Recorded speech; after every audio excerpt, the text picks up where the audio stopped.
I normally begin my message with an introduction that involves a story, something from history or perhaps something from literature or pop culture.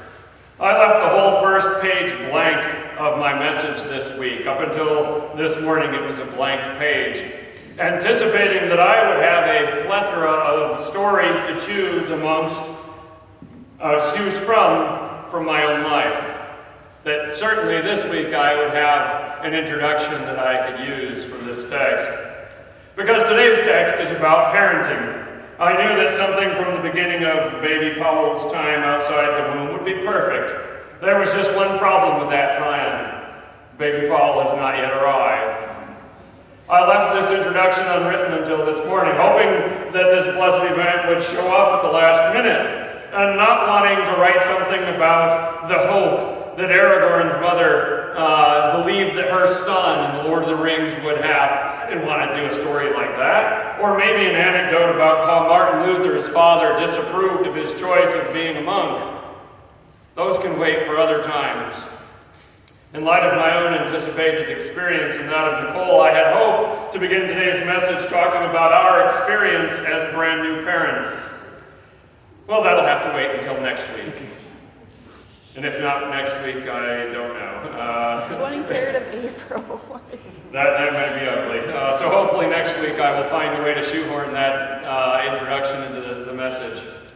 But of course it is still a useful reminder, one that works with the wisdom of Proverbs 22:6, that one of the most important facets of parenting is the ability to handle the unexpected. To be the father or mother that your child or teen needs you to be, even when nothing is going as you hoped it would. So in a way, our delay in beginning this parenting adventure turned out to be the introduction I needed for this message after all, just not the way I expected. So let's look then at our text this morning, Proverbs chapter 22, verse 6. Let me read the whole text. It's short, and most of you already know it. Train a child in the way he should go, and when he is old, he will not turn from it. That's our entire text. But before we look at the text itself, we need to talk about proverbs and what they are. So what is a proverb? Well, a proverb is a word of wisdom. Before we look at that specific advice about parenting in this particular proverb, we need to know what they are. So what are they? Are they promises? Are they guarantees? Are they advice? Are they generalities? What are proverbs? Well, we know that proverbs aren't promises in the same sense that we normally talk of the promises of God, because those are things that we can count on no matter the individual circumstances. For example, the gospel's message of salvation applies to everyone equally, and it's the same for everyone. That is a promise no matter what. Well, that's not what proverbs are, and they're also not guarantees. There certainly is no foolproof way to live life without the unexpected and the undesired popping up to mess with your plans. They are advice, truths that we would be wise to follow and foolish to ignore, because they are generalities. In other words, they are things that the wise have learned through a life of devotion to God. Things that normally, in most circumstances, most of the time, lead to a life that is better, both morally and in its outcomes. They're wisdom. Proverbs in the Bible are similar to the proverbial sayings of people like Confucius, who once said that real knowledge is to know the extent of one's ignorance. Or perhaps more famously known to you, the witticisms of Ben Franklin. Early to bed, early to rise makes a man healthy, wealthy, and wise. We know those things are generally true. So if a saying contains truth, then it contains truth, wherever you find it. The thing that sets a biblical proverb apart from the rest of the wise sayings of these famous people, or maybe of your grandmother, whoever said those to you, is that we know the source of these. You know that you can trust that they contain wisdom when they're contained in the Bible. So as we consider the wisdom contained in Proverbs chapter 22, verse 6, we need to remember that it is general advice. It is not a promise or a guarantee, but it is also wisdom from God. Therefore, it is the course that we should all be following, applying it as best we can to our circumstances, and trusting that God will direct the outcome. One other thought about Proverbs themselves, I forgot to hit that button, before we move on to the text, is that Proverbs are for the most part non-contextual. Let me explain that. Because I always go to great lengths to understand and to convey to you the flow of thought of the context of the verse that I'm preaching, or the verses that I'm preaching. I take that very seriously. I'm always talking about that. I hope you pick up on it. We talk about what comes before the text, what comes after the text. That's of great import, as is the overall theme and the purpose of the author. What is Paul trying to say in the book of Romans? What is he trying to say here in chapter 4? And then we can narrow it down to where we are, that kind of thing. We talk about that all the time. That need for context is at its least amount, however, here in Proverbs. The verses before and after are not really part of the same topic, nor is there a thematic flow or common factor that we can find in them. Sometimes you see it for a few verses, but overall, it's not arranged like that. So our focus today will be unusually narrow, not something we normally do, as we consider this one proverb plucked out of all of these many proverbs here in this book of godly wisdom. Obviously, I picked this proverb because of the appropriateness of the occasion. So let's look at it. Train a child in the way he should go, and when he is old, he will not turn from it. The first thing it says is train a child. And that is indeed the task of every generation. There are a good number of things that are true all over the world and throughout history. And one of those things is the basic need for each generation to teach the next generation. I think you are all already aware of this, but in case you somehow missed out on it, children are largely a blank slate when you bring them home from the hospital. They don't know how to do much of anything other than their famous bodily functions. It's about the only thing they understand when you bring them home. They must be taught everything that they need to know. Everyone knows that this teaching and learning is necessary. We begin to have divergent opinions when we start talking about who should be doing the needing training, what should be taught to the child, and how that teaching should be done. There people start to have arguments and disagreements.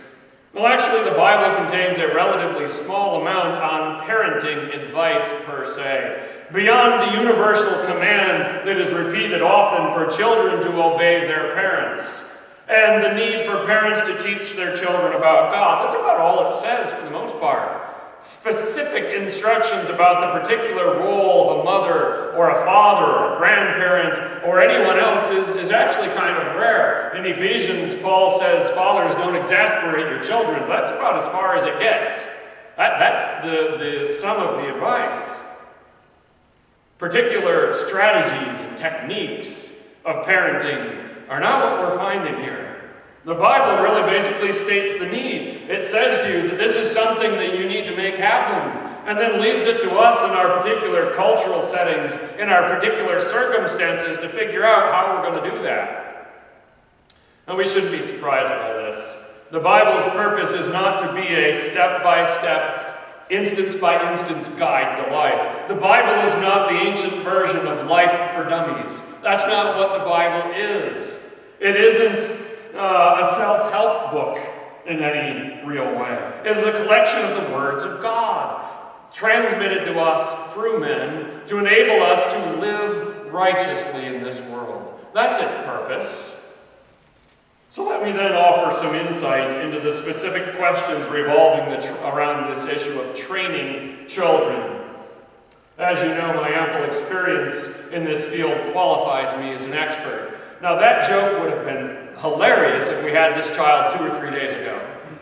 And I could have said, in 3 days, I have learned enough to explain to you, some of you who are grandparents and great-grandparents, about parenting. That would have been funny. Ruined, but oh well. I wrote that on Monday, or Tuesday, so it would have been funny. Well, the who. We start with who first. Who will be doing the training? Now, that is often a question by necessity of, actually, who is available? What are the choices? Now we know that the best answer is going to be mom and dad with the help of all four grandparents, various aunts and uncles, neighbors, teachers, and of course the church. That is the ideal. But it's not very helpful to the grandmother raising that grandchild virtually on her own. We have many in our community, some in our church that have experienced that. Or that divorced couple that are sharing custody. We know what is best for children. Our instincts tell us that, and research project after paper, all that research confirms we know that that is best. But the reality of human choices and unavoidable circumstances often make that ideal impossible. So what do we do about it? Quick thought. Fathers, I say we in that sense, I think I'm close enough. We need to take an active role in this and not leave everything up to mom. Moms, you need to involve your kid's father and work with him.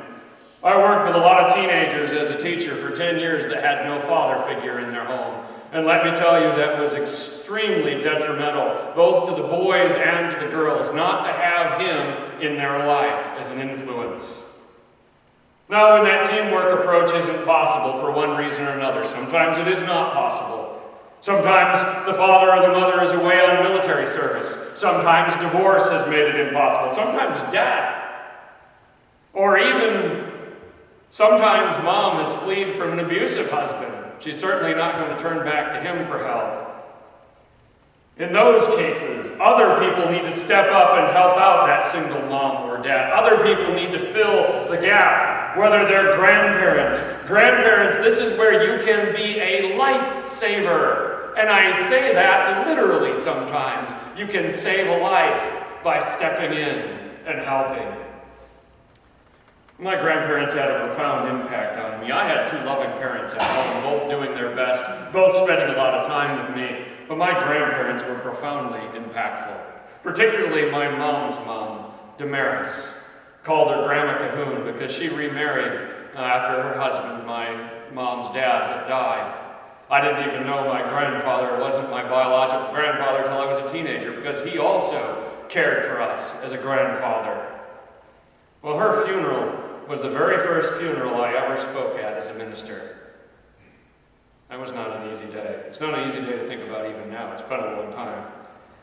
We lived next door to them for the first half dozen years of my life. I was over at that house all the time. That had a permanent, positive impact on me as a human being. Every positive father or mother figure a child has is important. The more the merrier. Each one is an asset that a child can depend upon when they need them.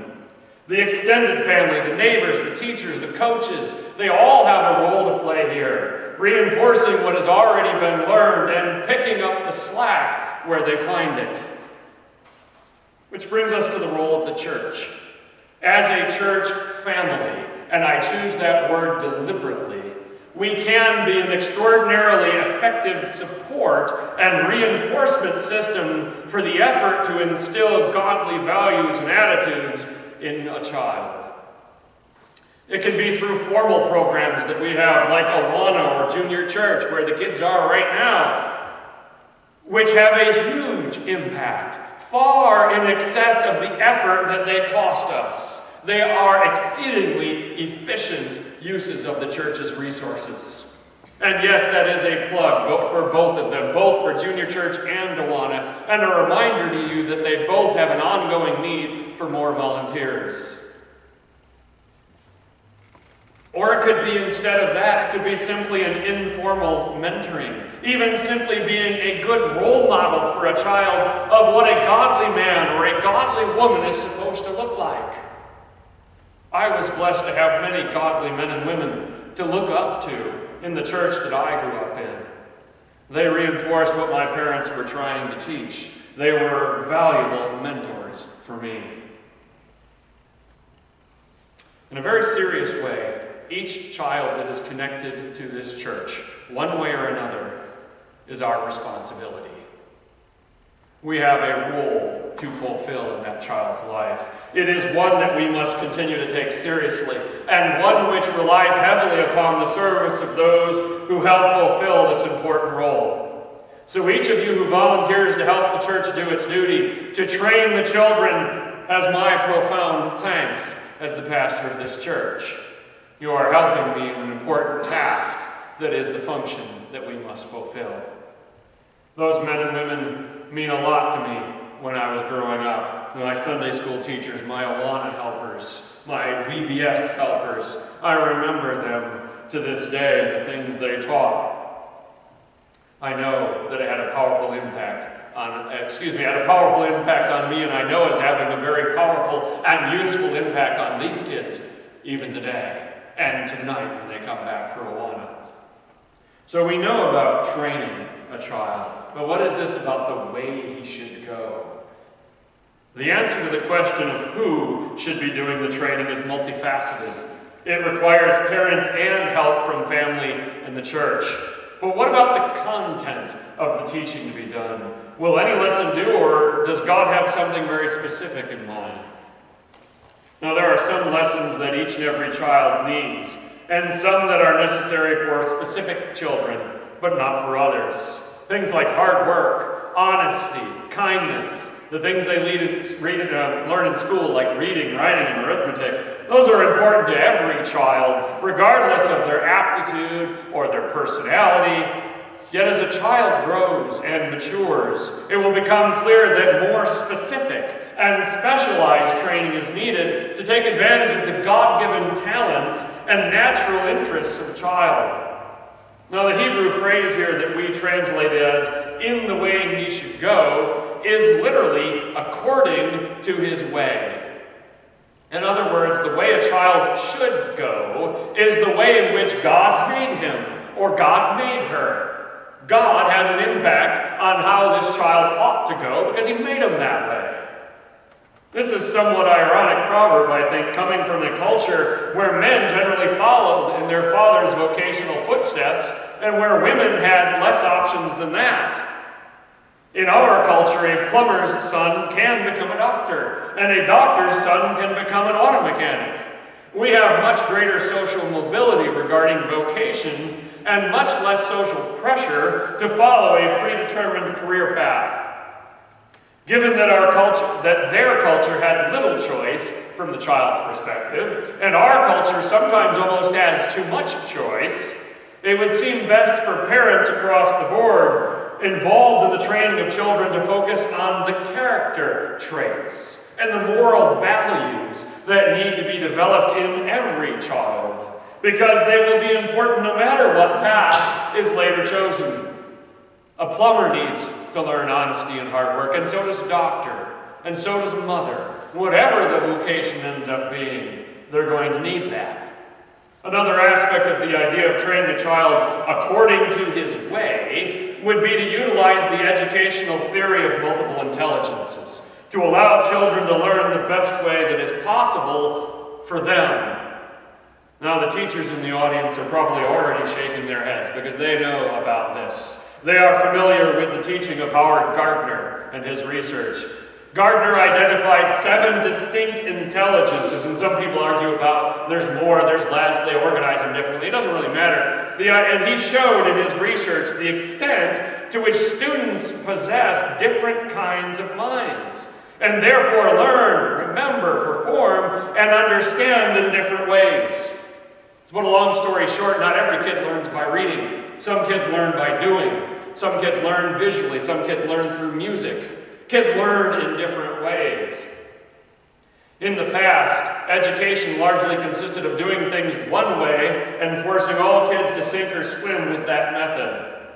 Today, educators are diversifying their teaching approaches to allow more kids to learn in a way that works for them.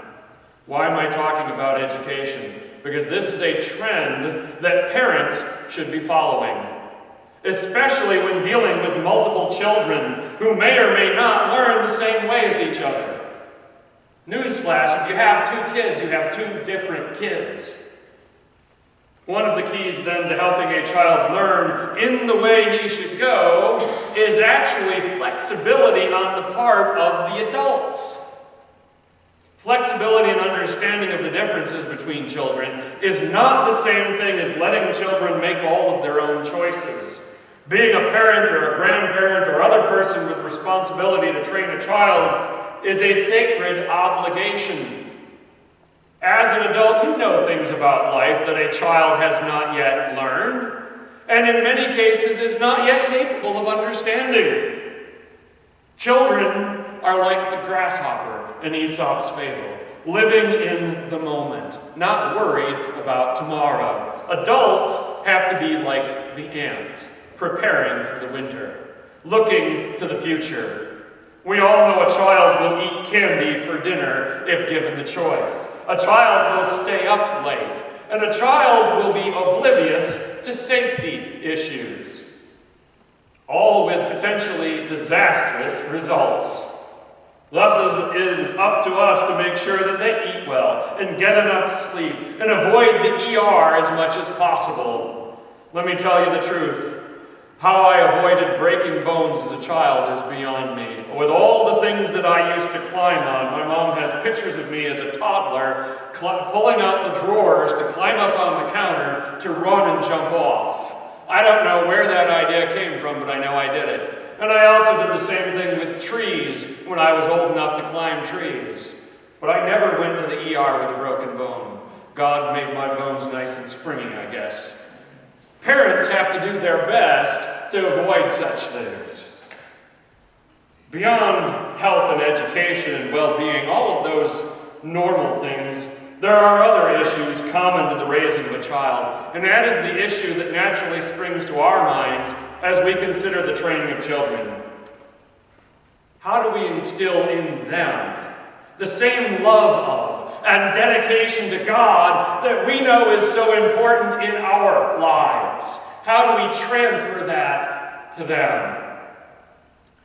The simple and most effective answer is that children, whether they be our own or those that are in our lives tangentially, need to see faith modeled in our lives in real, concrete ways, devoid of hypocrisy.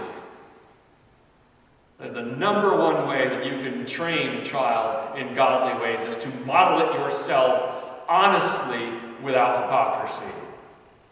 They need to see that faith matters to us, that our words about God are matched by our actions for God, and that our talk of the love of God is matched by our love for them and our love for other people. Thought I'd spend most of this time talking about kids, but I'm not. I'm talking about parents and what we need to be as adults. If they fail to see that we are dedicated to God, why would they be interested in Him? If God is 5th or 6th place in our list of priorities, why would He be any higher on their list? See, when we are modeling faith, hope, and love, so that it is who we are, day in and day out, that is who we are, the message of the gospel will have a much greater chance of being embraced by our children. It must be alive in us if we are to teach it to them. Faith itself will be reproduced in our children when we demonstrate our commitment to it. The exact same thing holds true about morality. Do you want to raise an honest child? Then don't cheat on your taxes. Do you want your daughter to respect herself sexually? Then keep yourself free from sexual immorality. Do you want your child to treat people equally? Then stop telling racist jokes. Such a list could go on and on about every topic. I think you get the idea. When we as adults don't take our moral obligations seriously, we teach that attitude to our children. You may think that they don't know, or you may think that they can't, that you can counteract your actions with your words. But you're kidding yourself. Children may not be wise, but they are very perceptive. So yes, children need to see us pray. Families ought to pray together. They need to see us read the Bible. Families ought to read the Bible together. They need to see us in church. Families ought to go to church together. These are obvious steps that every Christian family should be taking as much as they are able. But hear this very clearly. They will only have the full impact. Even if you do all of those things, they will only have the impact that you hope for. That is, children who come to know and love the Lord, when we back them up with Christ-like behavior and attitudes. They simply are not enough on their own. Now, parenting is not foolproof. Many parents have less than ideal circumstances to work with, and I understand that. We understand that. Many have to make do on their own without constructive help from the child's mother or the child's father. Those things may end up being out of our control. We may have no power over that situation. But how well we model our Christian faith to our kids and to other people's kids is not out of our control. This is not optional, because impressionable young minds and souls depend on how we live our lives. In the last phrase, and when he is old, he will not turn from it. This is a phrase that has been hoped for many a worried parent over the years. The last part of the proverb reflects the anxiety common to parents that whatever training and teaching they manage to accomplish with respect to their children will unfortunately one day be for naught. When as a teen or an adult, that formerly cute and loving child starts down a dark path of self-destruction. Every parent worries that that's going to happen with their kid. It doesn't have to be about the child's faith. It doesn't have to be leaving the church to be a concern to us. There can be issues with their school, getting bad grades.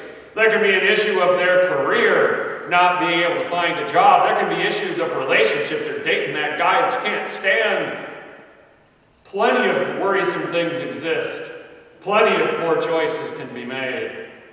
Now, this proverb is not giving advice about the merits, one way or another, of using quote-unquote tough love. That's not what this proverb is talking about, or anything specific about what a parent should be doing in a given situation. It is simply an assurance that the very best possible course of action for a parent, for an extended family, for a community, and for a church is to model and teach the attitudes and behaviors we hope to instill in children while they are young. What the proverb is saying, start young, do it now. No matter what happens later in life, if we have done our duty for them in the beginning, we can have hope that its impact will remain with them. The other thing that we talk about here is the grace of God. I have known, and we all know, parents who raised their children, as we like to say, in the church, hoping to share with them faith and love for God, only to see them walk away when they were a teenager or when they reached adulthood. We all know somebody who has dealt with that. Most of our families have that issue. Even if their career, their health, their family are all going well, the pain of knowing that they are not walking with God will remain. On the other hand, if you know that your child is safe in the arms of God, is living their faith, then that is consolation when all other things are not going well. Knowing that they seem to be far from God makes all their good news seem shallow. We know how important it is for every man, woman, and child to find salvation in Jesus Christ. We know that it is necessary for everyone. And when it is one of our own loved ones, and in this case our own child, that is resisting the grace of God, we ought to feel horrible, terrible. Let me offer a few truths that I know about God that can offer to us consolation and hope when we find ourselves or someone in our family or a friend in this situation. If a child was raised in the church, taught about God's love, and shown real living faith by those closest to him or her, we can take hope in knowing that they know everything they need to know to come to God, and they know everything they need to know to return to him. Knowledge is not their problem. If a child made a profession of faith, if that child was living as a young person by faith, but now seems to have walked away from it, we know that nothing can separate us from the love of God. Those who have been washed in the blood of the Lamb have been reborn, and God will not lose his own children, those he has adopted into the family of God. The last thing we know about God that I want to leave with you is that it isn't too late. As long as life remains, there is hope of repentance. The grace of God is greater than mankind's folly.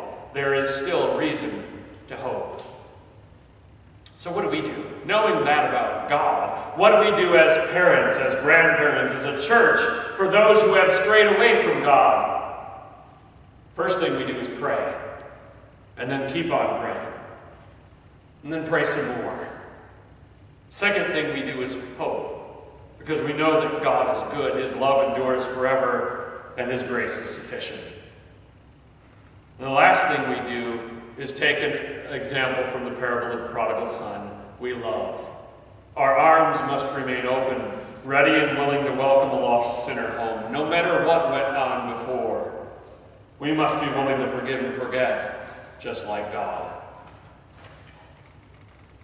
To be a parent is a frightening thing, full of anxiety and worry. I tell you truthfully that my mother still says, drive carefully, every time I leave her house. I'm 40 years old, I've been driving since I was 16, and she still says it every time. Being a good mom or dad doesn't have an expiration date on it. But it is also a wondrous journey, an opportunity to share the very best of what you have learned in life with someone who needs you more deeply than anyone else in the world. And the best thing that you've learned in this world is that God loved you so much that his son died to save you, and that he wants you to have an abundant life. There is nothing more important that a parent can teach a child than that.